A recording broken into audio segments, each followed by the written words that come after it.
The Brooklyn Vegan Show is a podcast about music brought to you by the music blog and online record store Brooklyn Vegan.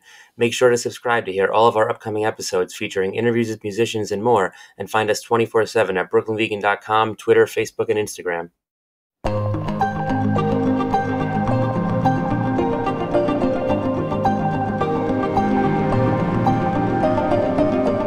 Hey, welcome to the new episode of the Brooklyn Vegan Show.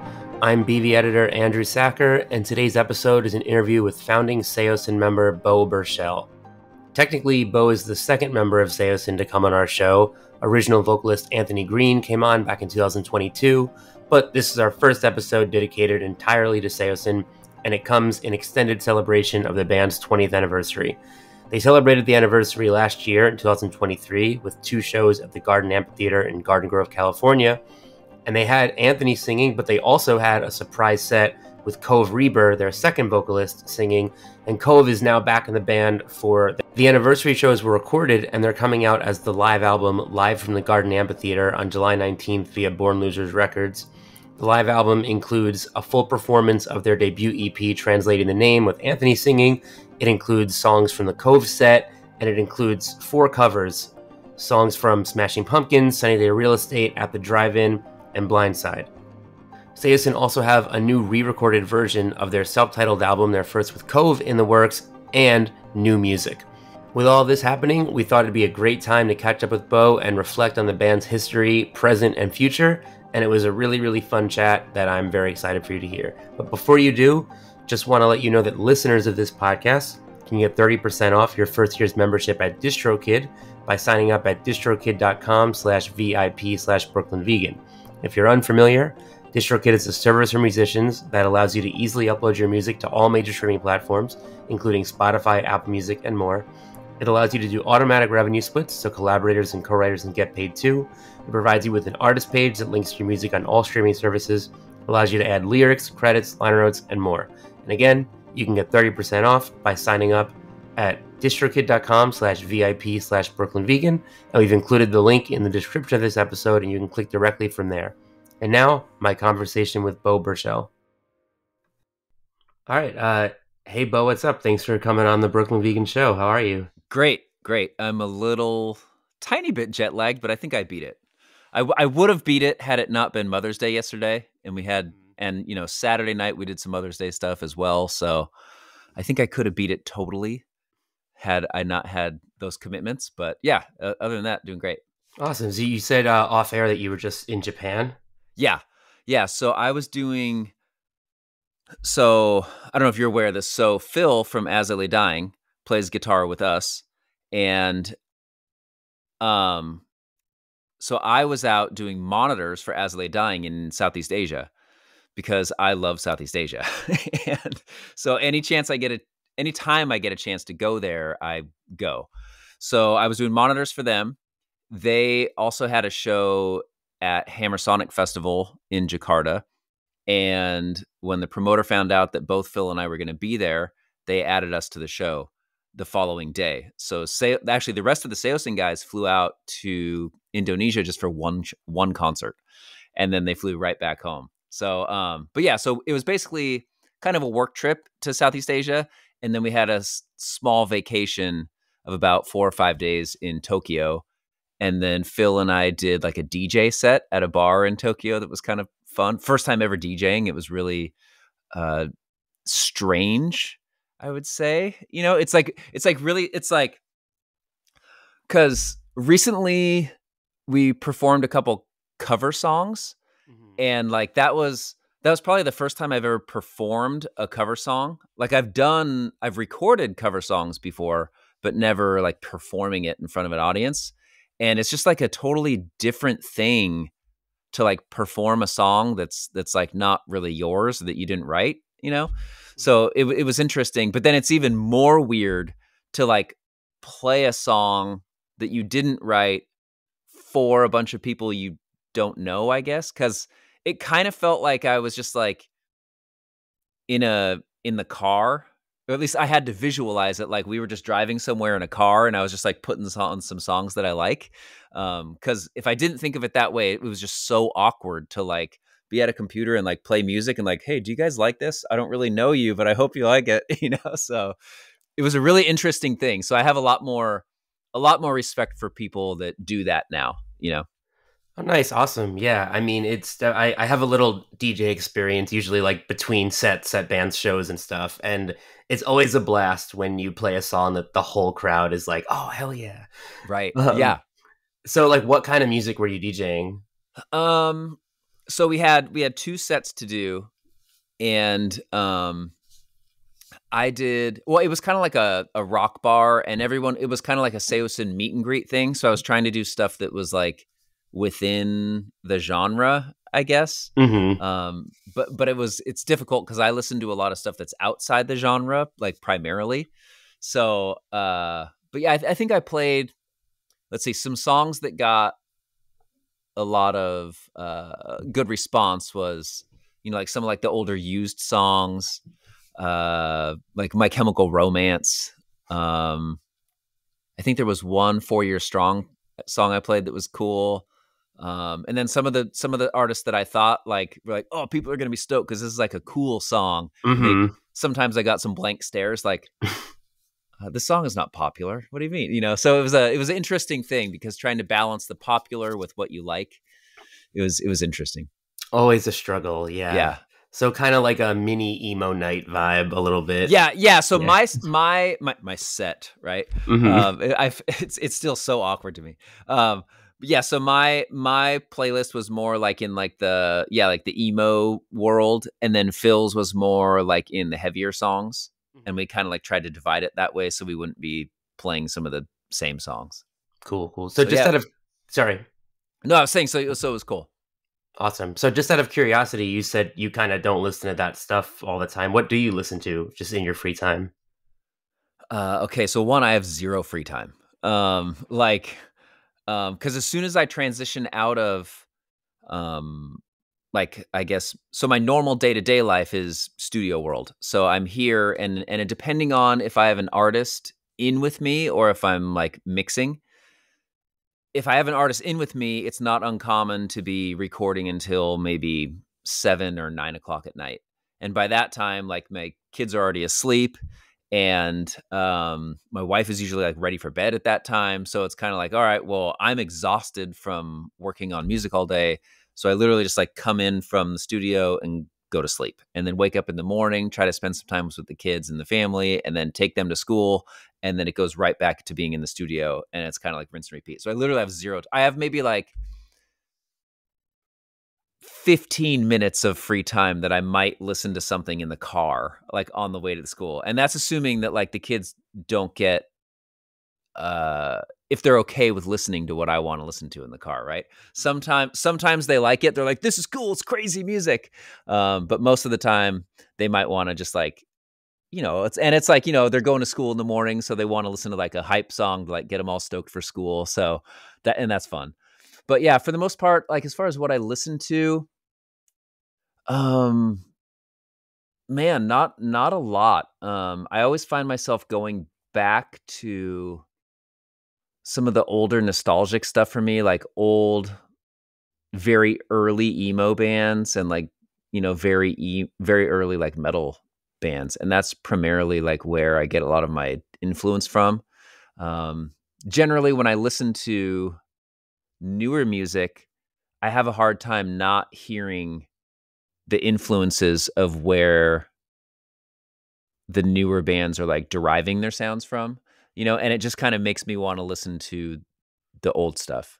So I feel like that's very much the old man in me talking, right? Like if you listen to like, or if you've ever shown like your parents like some sort of like progressive metal band, right? And they're like, oh, this reminds me of Rush. You should listen to Rush. And you're like, oh my God, it's so far removed from Rush. What are you talking about? Right. Right. So, but yeah, as far as, I don't really get a lot of time to listen to music when I'm at home.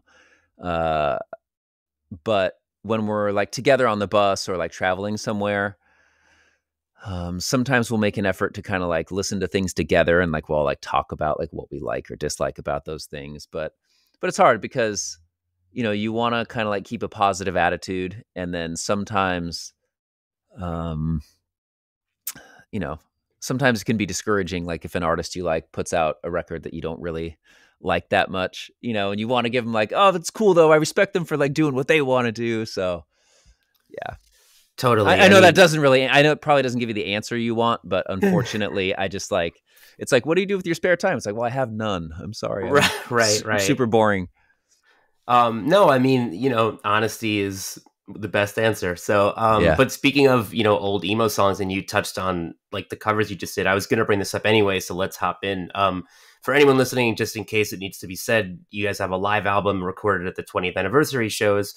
And one thing that's super interesting is there's all these covers on it, which I feel like it's kind of like you said, it was new for you, which is interesting because I feel like a lot of times bands do covers when they're starting out and don't have a lot of material. And here you are doing a ton of covers at your 20th anniversary show. So tell me a little bit about like what made you choose the ones you chose and what sort of sparked the idea to do that in the first place. The ones that chose the reason why we chose those songs is because we thought they were kind of like inspirational for us, like in the formative years. And I still look back at those songs and they're just like awesome songs. So, and like I said, like those would be kind of songs that I go back and listen to, so very, very old songs, at least from where we're at now. Like a lot of those, I think that Sunny Day song is almost 30 years old. It was actually, so today is May 13th. 3 days ago was the 30th anniversary of Diary. Yeah. Which is crazy. Right. So, and I think Pitiful came out around like that 2001, maybe around there. So very like right when we were starting out. I don't know if the At the Drive-In song is going to be on the album, but we did that as well as a Bjork song and Jimmy Eat World. What song did we do? Lucky Denver Mint. So, and then we also did a cover of an Open Hand song, which I guess it is a cover because I'm no longer in the band, but like I used to be in the band. So Zach and I, who started Saosin, we played in Open Hand together. And we originally had the singer of Open Hand going to come to the show and perform the song with us because it would have been all of the members of Open Hand. So because Alex also came from Open Hand. So it would be me, Zach, the singer of Open Hand, and Alex playing an Open Hand song. So it would have been the exact Open Hand era playing that song. So that we thought that would have been cool. But then at the last minute, the singer couldn't make the show.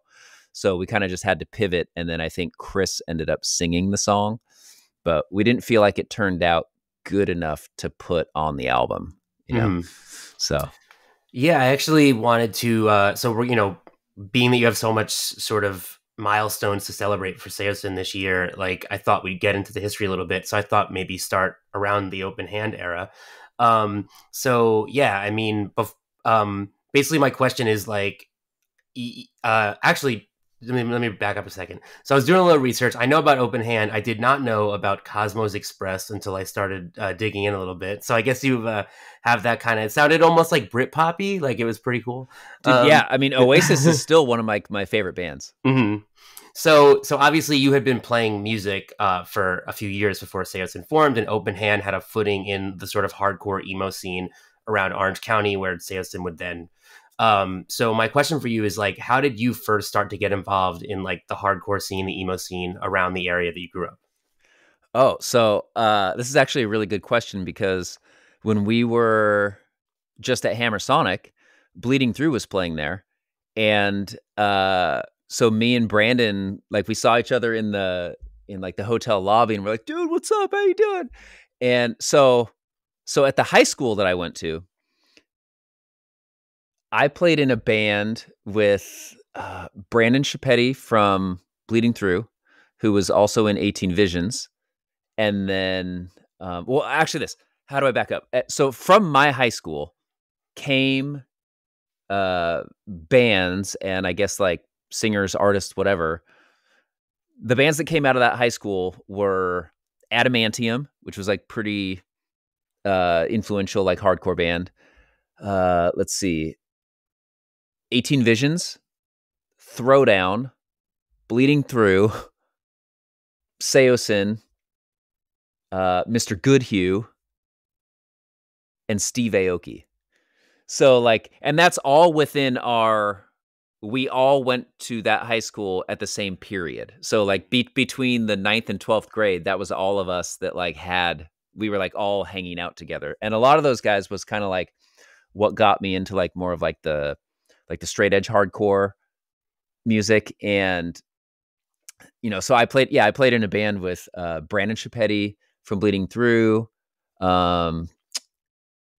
Jason McGuy, who I believe went on to play drums for Excessive Force for a hot minute. And then Sean Rosenthal, who was also in Adamantium, Aaron Stone from Adamantium, and I believe the other singer was Jason Shockley. But we were pretty much, our band name was called Refusal. We never recorded anything. And it was pretty much just like Slayer tribute music at the time, as everything was back then. Sure. So, yeah, so that's kind of what got me into like the heavier stuff. And then from there, well, I was always really drawn to, it didn't necessarily have to be heavy in like a musical sense. It had to be heavy like in an emotional way. So whether it's like another song that really does that for me is like Sinead O'Connor, like Nothing Compares to You.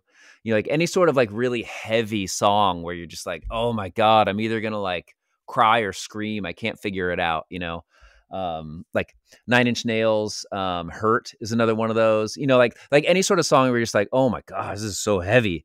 It just like really gets me and I connect with that. So I think that's part of the reason why I connect so much with, hardcore or metal and like emo music, but it's the songs that just feel so sincere and so full of heartache that I kind of connect with. And whenever there's kind of like a sense of insincerity in the music, or if I feel like it's kind of like just being like faked, I guess, then I just kind of like, I have a hard time connecting with it. So I got sidetracked there. But yeah, so I started doing that in high school. And then I had a friend who got a record deal to kind of like like a major label thing with Cosmos Express. And then he asked me if I wanted to play guitar with him. And I had kind of been planning on doing music as a career like throughout high school. So every summer I was taking summer school to try to graduate early, and so we got the opportunity to do kind of my first like nationwide tour with a band my senior year in high school. So I actually graduated high school a semester early because I had all the credits and ready to go. So I graduated early, went on tour with Cosmos Express, and just decided like, this is amazing. This is exactly what I want to do. It's everything I thought it would be. So I did a couple albums with them. And then I think at that point I started connecting more with, how about this? I loved the pop sensibility and like the songwriting that was happening in Cosmos Express. But then I think I just missed kind of like the raw emotion of, the heavier stuff and like more of like the I guess emo songs, we'll call it, right? Or emotive songs. And so then I just kind of decided like, I think I just need to kind of do my own thing. I'm more drawn to this other kind of music right now. So I left Cosmos Express and then found a friend, Zach Kennedy, and he and I were trying to start a band for quite a while. We had a bunch of songs written, and we were actually trying to start what would soon become Saosin, and we like couldn't find the right people to do it, and it took us forever. And then at that point, we heard that Open Hand had gone through some member changes where they lost a guitarist and a bassist. So that was perfect for me and Zach. And we were like, we love this band. We should just see if we can try out for them. So we both tried out for Open Hand, and then we ended up getting it. And we played with them for a little while. I think we did maybe a couple tours together.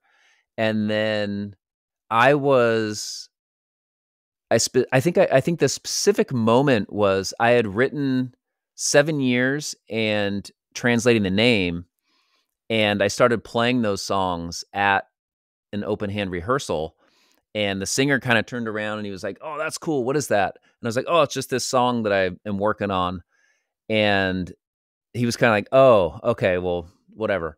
And I think at that point, that's when both Zach and I realized that like this was kind of like Open Hand was his baby, and it didn't seem like it didn't feel like it was going to be open for like other people contributing musically. So at that point, Zach and I were just kind of like, well, let's just go. Maybe it's time for us to just do our own thing then. So then we left Open Hand and started Saosin, and 7 years and translating the name were the first 2 songs we kind of like completed. And then from there was like maybe They Perched and then Lost Symphonies. Lost Symphonies, I think, was originally titled Shai Halud. And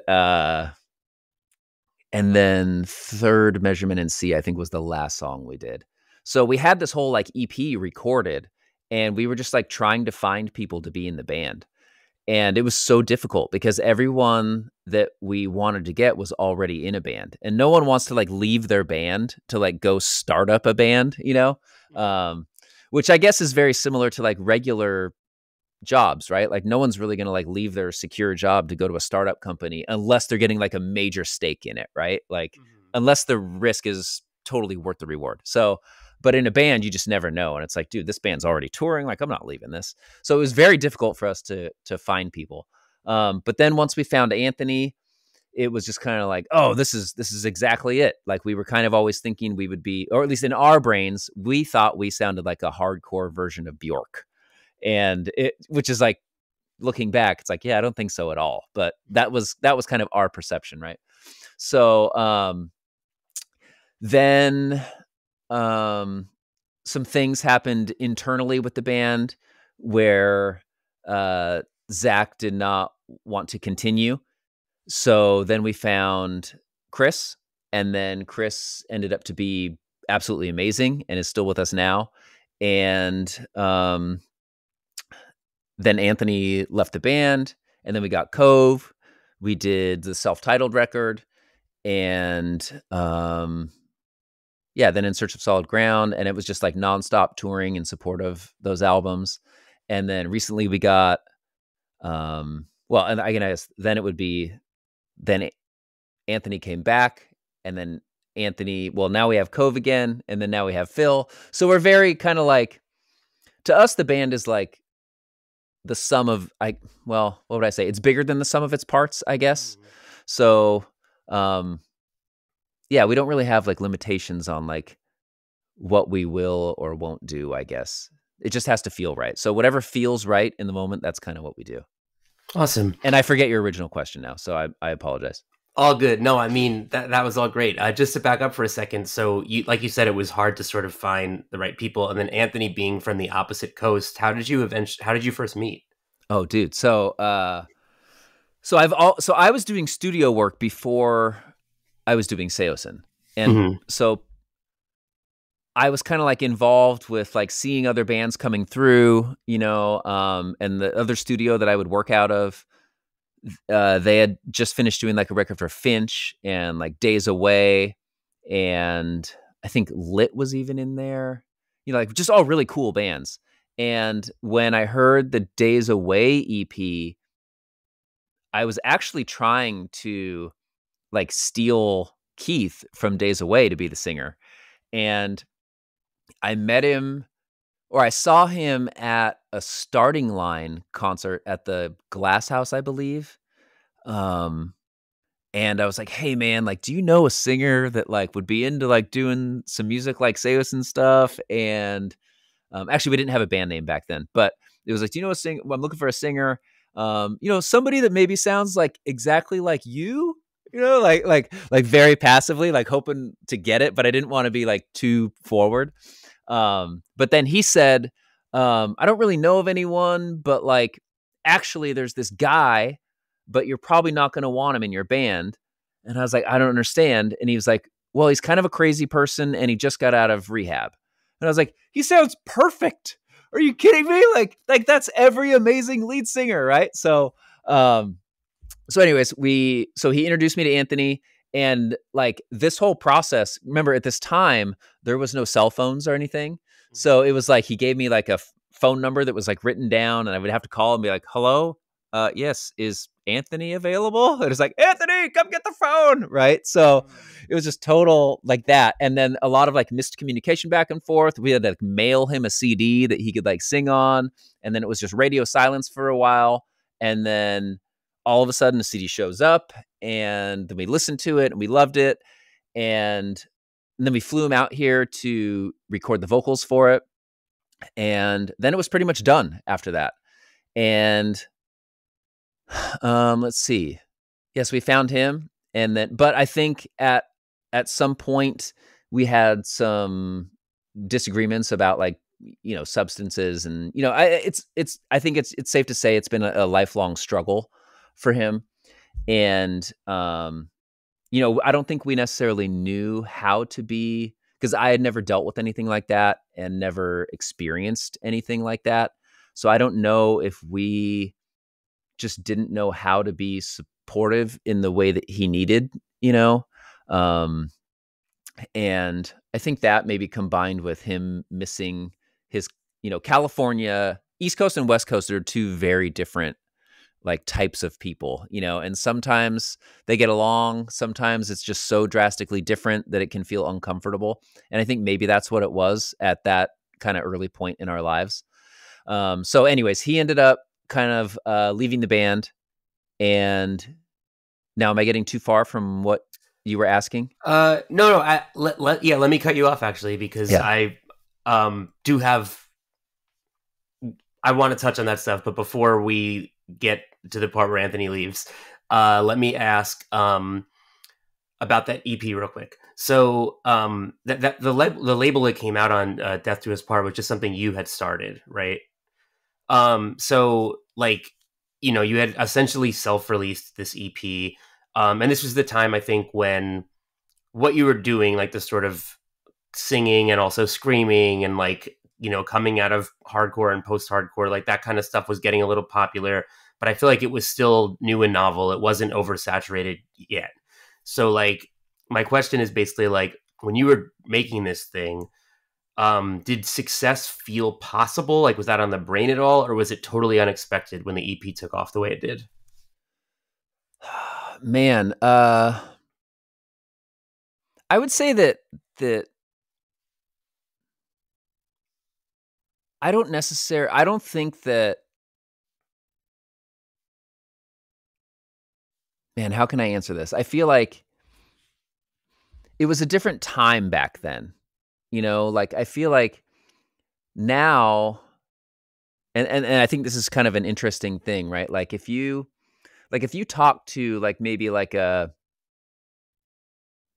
kids in like that are like anywhere from like 12 to 20, right? Like you might say like, oh, like here's something that like an idea I'm working on or whatever. Like maybe it's just like an idea for an invention or whatever it is that you're working on, right? Like I've literally gotten the response from like children, or I'll call them children, kids that young, that's like, well, that's great, but how are you going to gain any revenue from that? Or like, how are you going to monetize it? And I was like, dude, at 15, like that's insane, right? So I just feel like it's such a different time now. Whereas like, and even with bands that you kind of like, I feel like the stories of bands now that were started purely to like, okay, we want to make this like a business, right? And it's like, this is our business decision of why we're doing these things. We're going to do this, and this is our goal. They have like an Excel spreadsheet of like their timeline of what they expect to do. And it's so much more organized and intentional than back when we were doing it. So like when we started, it was kind of like, I'm just going to make the best music I can make. And if I like it, that's all I care about. And I think it's going to be, and if I like it and I believe in it, then I feel like other people will like it and believe in it. So the main goal was really just making music that we could stand behind and say, like, hey, here's my demo. And like, I don't care if you like it or not because I know it's good. So that was really our only goal. And then once things kind of like started taking off, I think it was too big for us to fully comprehend.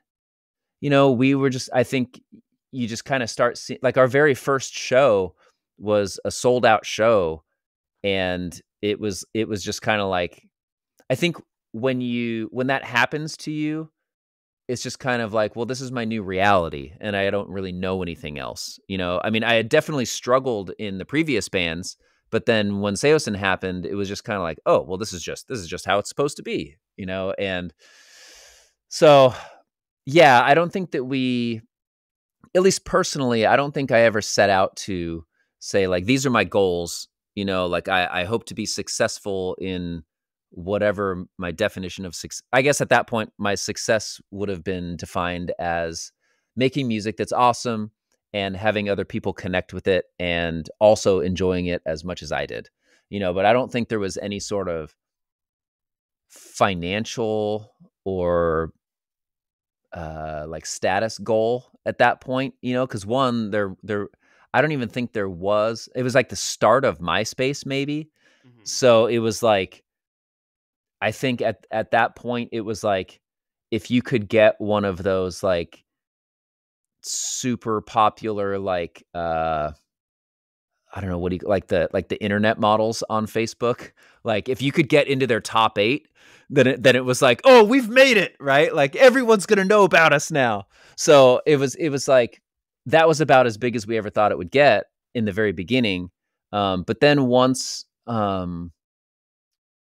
and maybe that was because I was already kind of like financially stable from producing records. So I didn't necessarily desire that type of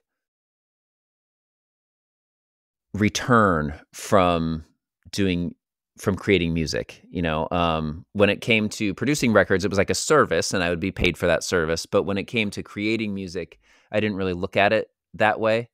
Until it kind of started getting to the point where record labels were offering us, real money deals. And then even at that point, I was kind of like, man, I don't know if I want to like give this away for X amount of dollars, So, but hopefully that answers your question. Yeah, and we actually, Anthony came on this show a couple years ago, and he mentioned part of, I'm sure there were tons of factors, but part of his decision to leave had to do with like, he didn't feel ready to like go to a major label at that point in his life. And then you like coming from, like also like a DIY background, like did you have, like we've all heard the horror stories, did you have hesitation to make that jump when the majors did come knocking? Absolutely, I had hesitations. But I mean, I wanted to always do it myself, right? Mm-hmm. So because I knew that, at least my gut was telling me that it would be a better decision in the long run. But I think that, there was other people in the band that were very insistent on like, hey, we need to have the major label and we need to do a record deal, right? Because, and also at that time, I mean, it was a thing where it was like, you weren't necessarily taken seriously as a band until you were quote unquote signed. Right. And even if you were on like the worst label that only gave you $1,000 to record your full length, you were still signed, right? Like it still meant that like somebody believed in you. Mm-hmm. So, but I think because I was making records, I didn't really see it that way. I was like, well, I mean, what's the point? Like, why would I want to give away my music if I'm for like $5,000? But it's like, I get paid way more than that to produce these other bands that I think I'm better than, So it was just kind of like it was a hard dilemma for me to be in. But I think in the end, what made it work for me, or the way I was able to be swayed, was that like, well, if I am going to give it away, let's at least do it to a huge label that's able to give us a lot of money with a lot of power. So it was like, well, okay, well, if I have to give everything away, at least there's uh, a hope that they're going to do something for us, right? Yeah, no, that makes a lot of sense. So with the songs on Translating the Name being the reason that the band took off so quickly, um, it's got to be a huge blow for any band to lose a lead singer after putting out like a breakthrough record with that singer, and then now about to go to a major. So like, how did you and the rest of the band sort of react to Anthony leaving? What kind of impact did it have happening at this crucial crossroads in your career? Oh yeah, I mean it was terrible. I mean like and these are all things that like we've talked with Anthony about since, and it was just like definitely had to have long talks as far as like cuz I mean personally I was just like, "Oh man, I hate you." Like um well cuz for me Saosin's my baby, the same way it was for the singer of Open Hand, like that was his baby, right? So this was my baby and at that time story of the year was like just blowing up huge at that point, and we had just confirmed a a main support slot for supporting them on their like big US headliner. And when you're starting out as a band, you're just kind of like any sort of break you get is like um is like so important, right? You're just like, "Oh my gosh, this is our chance. Like if we don't do this, the world's going to pass us by," right? So, we had just confirmed that, and I think it was more of the way that Anthony quit the first time that like upset me, cuz I think we were scheduled to, let's just say it was like a Monday. We were supposed to start that tour. I think he quit like on a Saturday, like before the tour started, and it was just kind of the explanation we kind of, at least the way I remember it, was like, "Hey, like I'm at the airport, but like I'm not gonna do the tour. Like I can't do it." We're like, "What are you talking about? It starts tomorrow." Um, so there was definitely a feeling of like betray, or like all of like the young emotional not level-headed things that you could think of if your baby felt like it was going to be dying or something. And so yeah, that was totally all there. And um but then I'm also kind of like a logical person, so it was like, all right, well, once that passed, it was like, well, what do we do? Do I just sing for the band? Do we find someone? What do we do? So I think we took some time, and then yeah, we just got like a demo. Cove sent us a demo, and I thought it was like Anthony messing with us. And I was like, there's no way there's like another person that sounds like Anthony. Um, but yeah, so he sent us this demo, and it was like, this is amazing, cool. And then he lived locally in San Diego, so yeah, we tried him out, and then it ended up working out perfect. So making that record with Cove, the self-titled or the Beatle record, whatever people like calling it, this time, you had to have, of course, known about like the possibility of like tangential real life success. You're on a major label. You made it with, I believe, Howard Benson, right, who had like just done the big My Chem record. How did you approach writing this record differently compared to the EP? I didn't. Oh, okay. So it was literally the same exact approach. So there was, and like I said, the commercial success for me is never something that I think about. Even when I'm producing records, it's like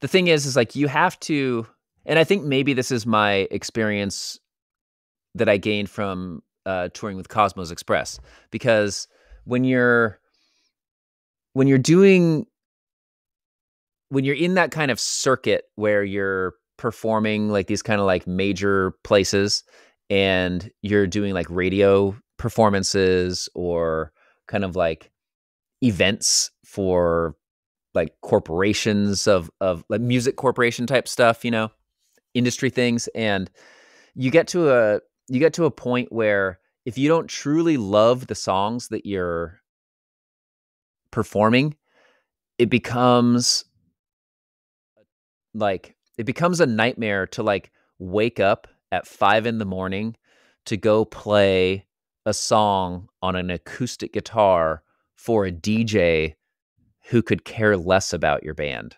You know what I mean? So like, if you have to perform songs that you don't already like to a person who doesn't care about your band at 5 a.m, like that sucks. So the way I see it is that like, if you're going to enter that circuit, you have to make sure that the music that you're performing, you truly believe in it, because then it becomes worth it. Because then that 5 a.m. radio thing that you're doing, like in the middle of nowhere on a Tuesday morning, like then it becomes an opportunity for you to share your music with someone rather than an obligation that you have to fill to like this radio station or whatever it is, whatever the agreement that your label and the radio have worked out, right? Or maybe, like, I remember at one point on our second record, we got moved over to Virgin Records for our second record, and it was only because Capitol and Virgin, like there was like some inside things where like, the two companies merged, and then one decided that they were going to be the rock label and one was going to be back, so you kind of get, it's out of your control as far as like where you're at. Right. But no one at Virgin really understood our band. And part of the reason why we went with Capitol is because the person who signed us, envisioned us more of like a Metallica, in the sense of, the first couple Metallica records weren't necessarily like big commercially successful things. And the way it was presented to us is like, the fans are going to find you. Like, we're not going to go out there and like put you on billboards and try to shove you down people's throat. And we're not asking you to do, commercially successful songs. We want you guys to do you. We believe in what you're doing and the growth of how you're going to grow.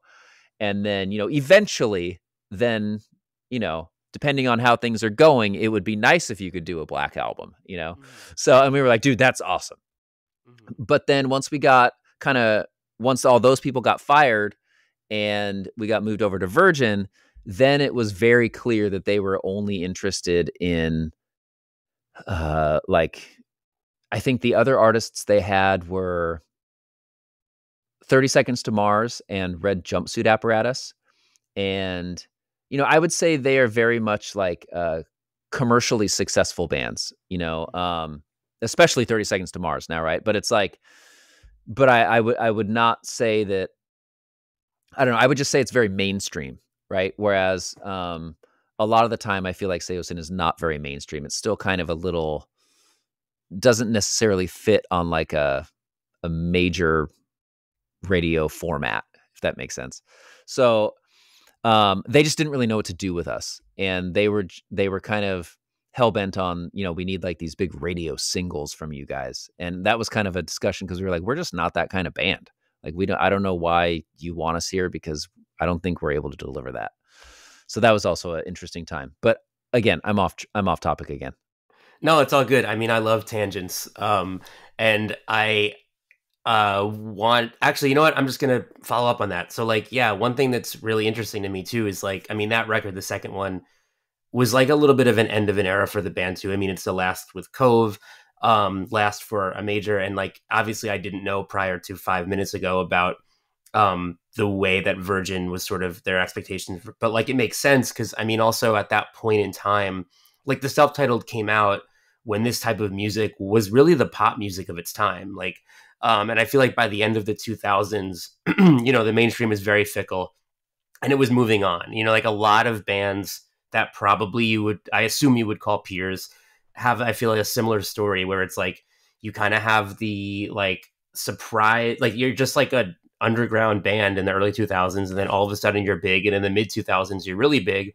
And then it's kind of like by the end of the decade, things fall apart. And I think we've seen a lot of these bands either go in different directions or like, everyone has their own story. But I think what, to me, and I like to observe this stuff and draw narratives in my head because I'm a music nerd.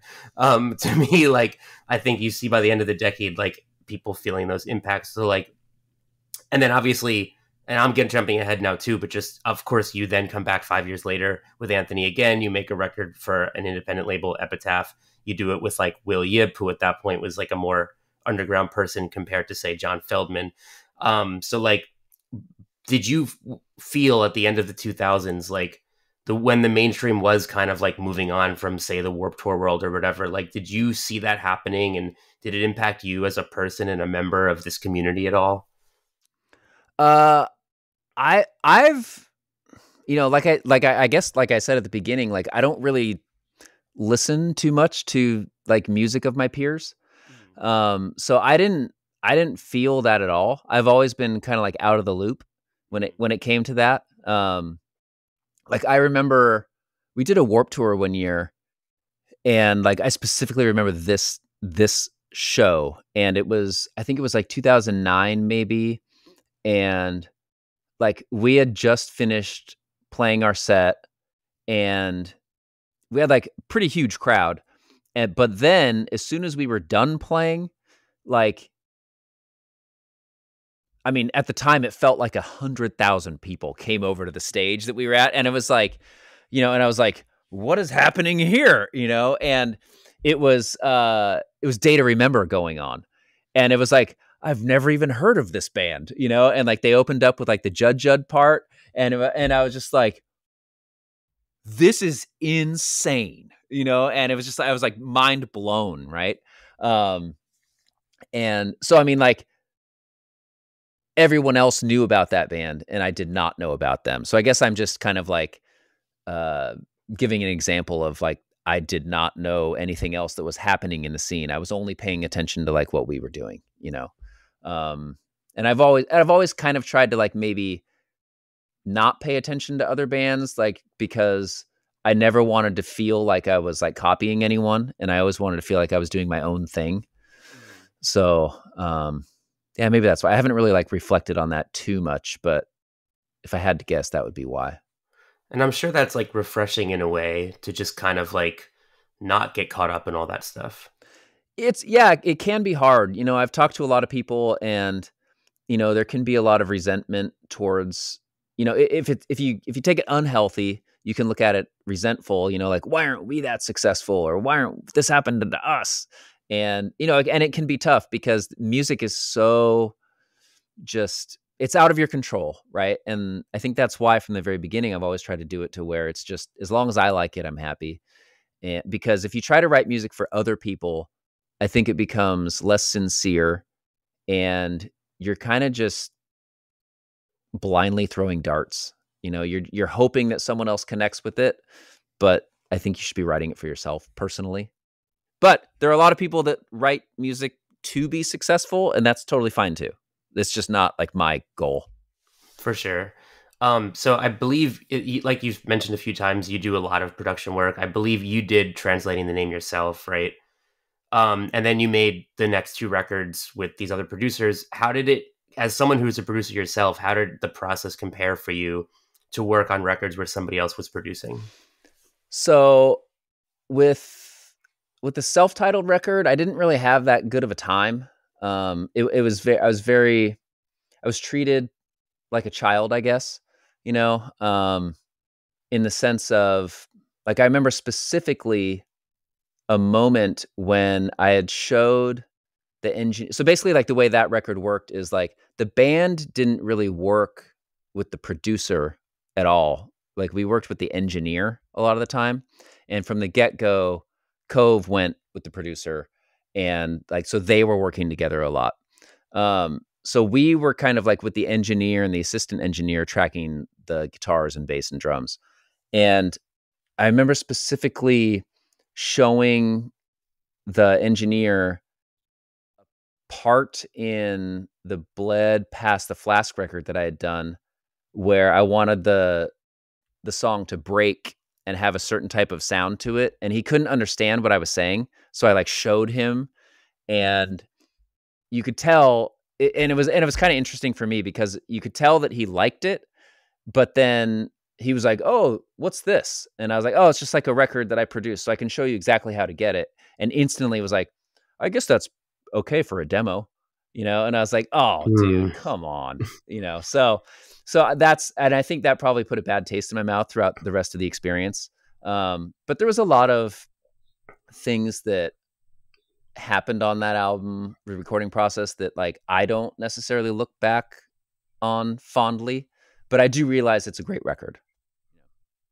I think I saw on Instagram that you're making a Saosin's version of that album. Yeah, yeah.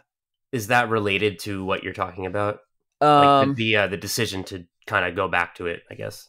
uh, well, basically on that album, like we've tried to get the album back from Capitol. We've tried to press it on vinyl, and they've told us, I mean, they wanted like an absurd amount of money for us to license the record from Capitol so that we could press it. You know what I mean? And it was just kind of like, that I can just re-record this, right? And they're like, yeah, go for it. We don't care. So I was like, all right. So, and then once we re-record it, then I'll be able to like give people, stems, and then they can do proper playthrough videos, and we'll be able to, like for instance, when people say like, hey, can we use this song on a podcast or something? It's like, now we can say, yeah, cool, you can do it, rather than, sorry, it's out of our control. Well, since you are, I guess, this 14 years later making it again, is there anything you're doing differently? Like, obviously, anyone looks back at something they made at some point and they're going to be like, I should have done this. Like, are you kind of keeping it note for note, or is there any like kind of, now we can finally make this thing what we had played it live this way for years or something like that? Um, so I think it's a difficult thing because, well, I mean, it's not difficult for me, but I can understand how, like, you could argue either way, right? Like, you could argue that you want to do it totally different and like a fresh new approach. But in my opinion, there's so much nostalgia to the original feeling of the recording. So that is what I'm mainly concerned with keeping. There's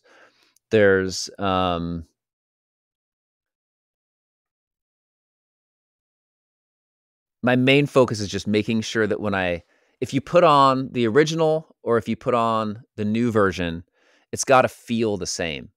And I've heard a couple other albums recently that have came out that are like redos of older albums.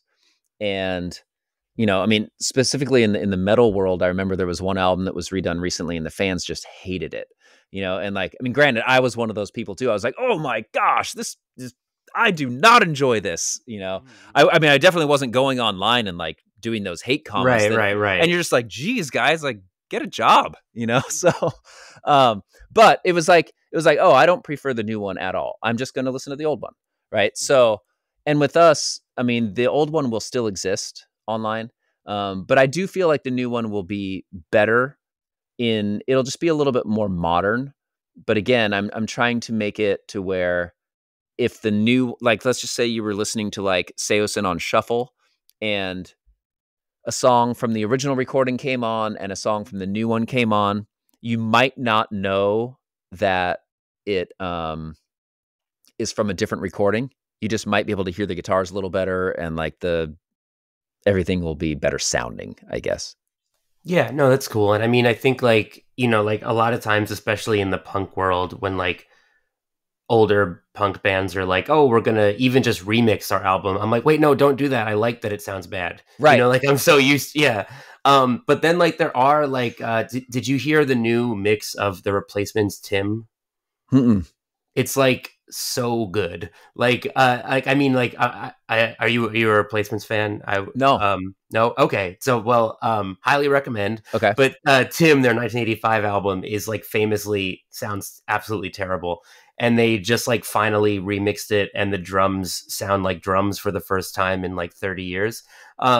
And I was like, wait, and like I was nervous, but I was like, no, this is great. It finally sounds awesome, and the songwriting has always been awesome. So it's like there are those times where I feel like you're like, oh, you actually made this better, and I no longer want the original. Right.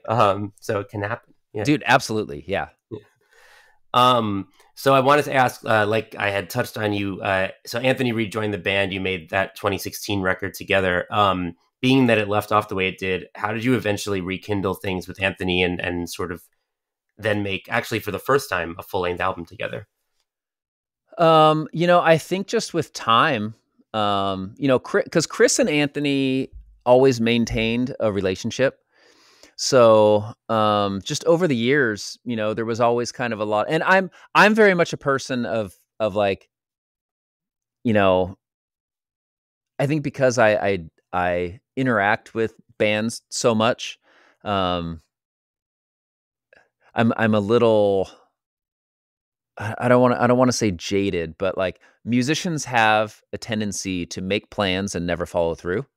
So if I have a musician tell me, "Yo, let's do a song together," it's kind of like, absolutely, whenever you're ready, you know, and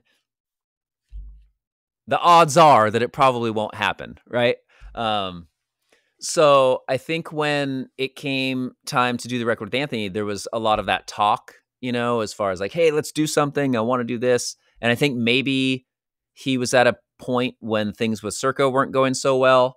So I think coming to us made sense, I guess. And yeah, so then we, I showed him some of the songs that I had written, because I mean, I'm always writing songs. So like right now, we've got something like 35 songs for this new album that we're working on, and so we always have the songs. It's just a matter of, can someone come in and sing on them? So yeah, we showed him the songs, and he sang on them, and he loved them. So then we recorded all the music out here, and then he recorded the vocals in. I think at that time he was just had his fourth or fifth child, I think, and he wasn't really able to leave Philadelphia. So we hired Will to record his vocals, because that's like right next to his house. Mm-hmm. So at the 20th anniversary shows, the ones that are becoming the live album, Cove made a surprise return, and now you're doing your first tour in 14 years with Cove. So tell me a little bit about Cove coming back and how that's been so far. Oh, it's been awesome. Yeah. So I don't even know, like, it's just been kind of a whirlwind of like, him wanting to kind of like, reconnect, and then us kind of like, mending our emotional relationships with each other. And it's just like been a great experience so far. Are you currently, are both Cove and Anthony like sort of in the band at, well, depending on the show, or is it now like, is Anthony back out in his Cove? We don't know. I mean, as far as I know, well, tell you what, there's been no talks of hiring or firing anyone. Mm-hmm. So, I had kind of like joked on my Twitch stream about like that we are like singer fluid, and then I saw recently someone on our team had like updated our like Instagram to be like member fluid since 2002, and I was like, oh, that's kind of funny. But yeah, I mean, like, and I guess kind of what I was touching on earlier is we've all kind of decided that like the band is, we just see it as something bigger than whoever is in it at the time. But one of the nice things about Cove being back in the band is because I truly love the self-titled songs and everything that we recorded with Cove. And Anthony just I don't think he fully connects with those songs, and therefore he would never sing them. So it's nice for us to be able to play those songs now. Yeah, it's cool that I saw you're doing the full album at select shows, but as if I read it correctly, not announcing which ones. Is that how it's a? No, they're announced. So, okay. So I mean, like, maybe it's our job to announce it, but like, like our tour that we're doing, so like our headliner shows are Mm-hmm. Saosin concerts. So that will Mm-hmm. be not a self-titled playthrough.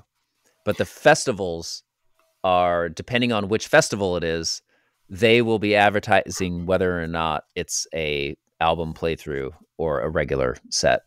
That I saw. What I'm referring to is on the, I think it was the Saosin Instagram post for the tour. It said select East Coast shows will be the self-titled in full. Got it.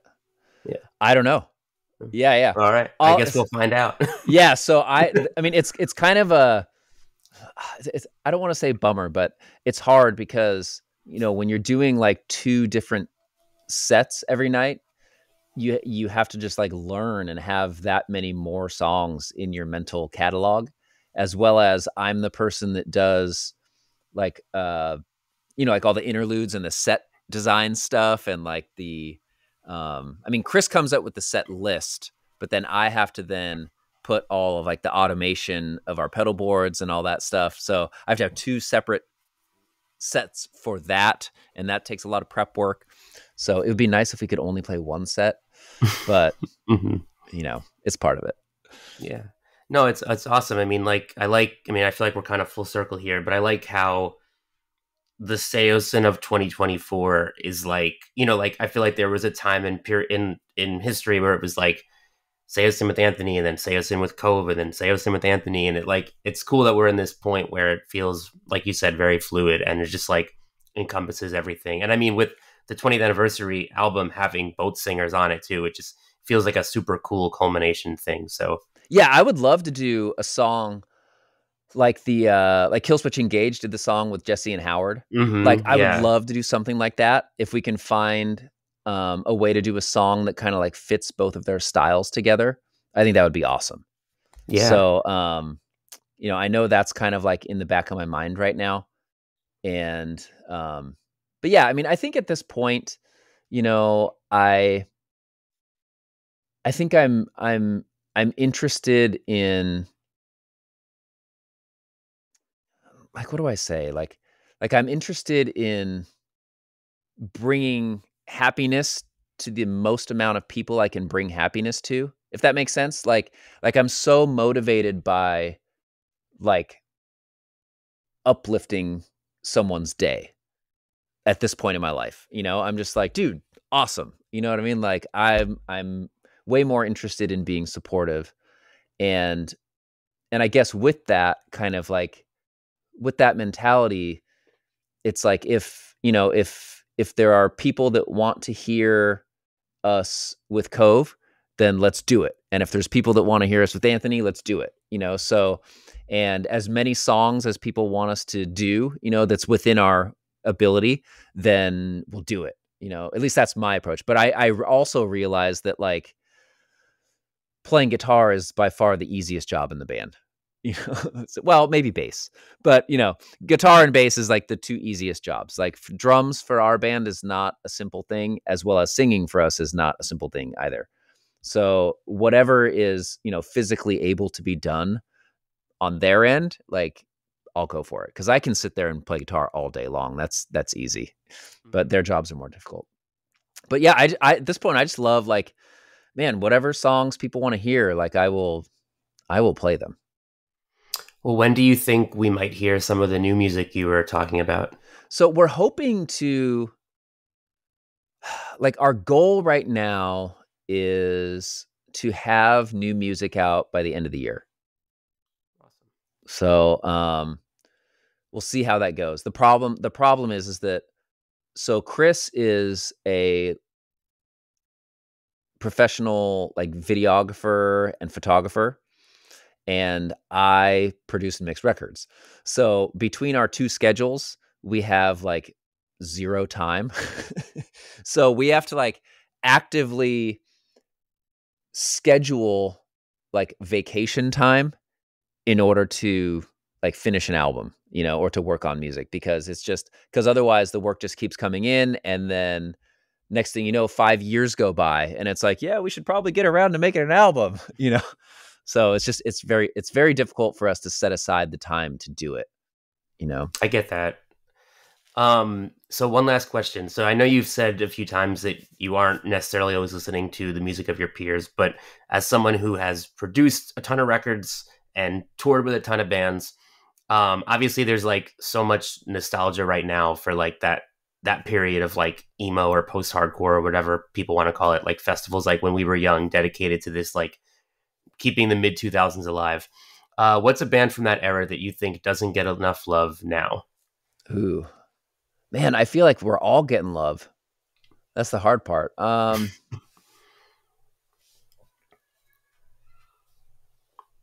I can't think of any, because I mean, like all of like, yeah, everybody's getting love.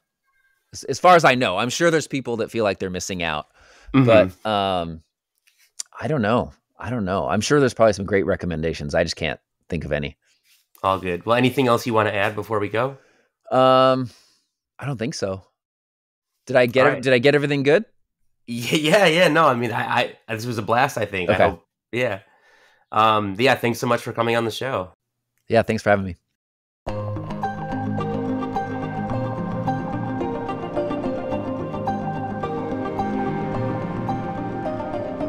Hey, thanks again for listening. Thanks to Beau for coming on the show. Saosin's new live album, Live from the Garden Amphitheater, comes out July 19th via Born Losers Records, and their tour with Kovan Vocals begins May 30th in San Diego. And hey, if you like what you heard, give us a good rating, subscribe, tell your friends about us. All that little stuff goes a long way, and we really appreciate it. See you next time.